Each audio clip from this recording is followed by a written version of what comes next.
Stress is a mobilization response, getting your brain, your body's heart, muscles, etc., ready to take fight or flight. And the truth is, it doesn't matter whether the stressor is out there or perceived in here. If this is detecting threat, there goes the stress response, which is the neurochemical rush or signal to rev up your energy to deal with the stressor or threat.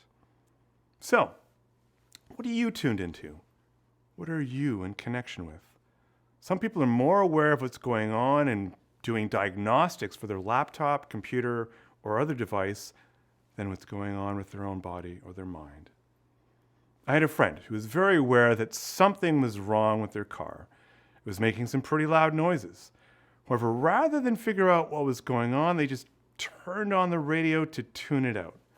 And it ended up that the car had to be towed to a repair shop because months of not doing something or anything to it caused the engine to become unrepairable.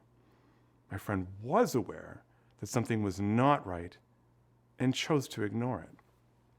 Don't let this happen to you. If you truly want to manage your stress, then focus on what's going on in your brain and what's going on here in your body. So, to help you manage your stress, I want to unpack a stress management tip. I'll start by asking you what might seem like a bit of a weird question. And here it goes. How do you know when you're stressed? What are your signs? The physical symptoms of stress. For me, when I'm meeting with a client who is sharing some very intense stuff, or when I'm giving a presentation, my heart starts pounding, my shoulders tighten up. You can't necessarily change or improve something unless you're aware of it. So, I'm going to invite you to pause and reflect on what is called your personal stress signature. To begin, what is going on for you when your stress is in the red zone or red light level? It's at a level 7, 8, 9, or 10 out of 10 level of intensity. What is going on with your body at that moment? How do you know when you're stressed? Does your jaw get tight? Is your heart pounding? I invite you for just a moment to think of your red light, high intensity stress signs. Perhaps at this high intensity, other people close to you might be able to notice your stress response. For example, your voice is raised or you're breathing more forcefully. Again, we're not judging these sensations. We're just noticing them, becoming aware and mindful of them. Take a moment. Hopefully, you've identified a physical sign or two. Next, I invite you to become aware of your mid-zone orange light stress indicators. How do you know when you're at a level 4, 5, or 6 out of 10 stress intensity? Perhaps it's butterflies in your stomach, feeling a bit queasy. Perhaps your palms feel sweaty, or your thoughts are racing. Often when our thoughts are racing, our heart will probably start racing as well. There goes the link between the brain, the body, and the stress response getting turned on. So I invite you, just take a moment to reflect on the last time you were stressed and what was going on for you.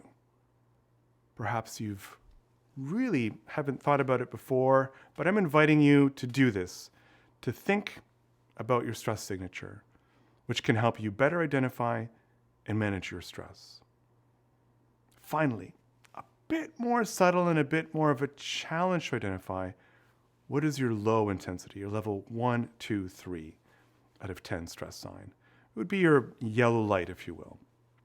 This one is a bit more challenging for some, especially if you've never thought about it before. You might say, well, look, Mr. White Shirt, when I'm stressed, it all feels overwhelming. That makes sense, because when we're in the fog, it's foggy. And that's okay. Again, this might be more of a challenge to be able to pick up and identify your stress signs at this more subtle level. Just see what you notice next time you're finding yourself getting stressed. Perhaps there is a tightness or temperature change in part of your body. Perhaps a tingly sensation somewhere. There's no wrong answer. Your personal stress signature is as unique as you are. Okay, hopefully you've identified a few physical signs for your personal stress signature. Perhaps more so at the red or orange level, perhaps maybe even at that yellow or lower level of intensity. If not, again, next time you're stressed at any level, just observe. See what you notice going on for you. Here's a story of how this ties together and can be very beneficial. Some years ago, I had a nurse come into my practice dealing with a lot of stress and using cannabis to cope, which she realized for her was not a healthy long-term coping strategy. We unpacked her personal stress signature as I asked, "How do you know when you're stressed?" "My stomach gets queasy," she said. "Is it a low, medium, or high indicator for you?" "Low," she said. "What else is going on with you when you're stressed?" I asked. My chest gets tight," she said. "Is that a low, medium, or high indicator of your stress?" I asked. "Medium," she responded. "Any other physical signs that you have when you're stressed?" I asked her. "My throat," she said. "It feels like someone is crushing it."